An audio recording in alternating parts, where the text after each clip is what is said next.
நோக்கி பறந்து சென்றேன். சென்றவுடனே அதை பார்த்து தேவேந்திரன் என்ன செய்தான்?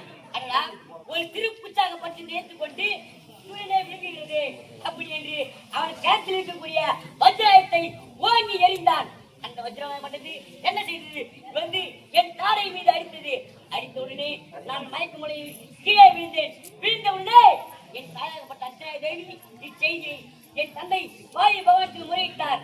அப்படி முறையிட்டவுடனே என் தந்தையாகப்பட்டவர் கோபித்துக் கொண்டு வேறு மலையில் இருக்கக்கூடிய ஒரு பொத்தினுள் சென்று மாயமாக மறைந்து விட்டார். மறைந்தவுடனே இந்த பாலாக பிறந்ததுமே காற்றில்லாமல் தத்தளித்தது.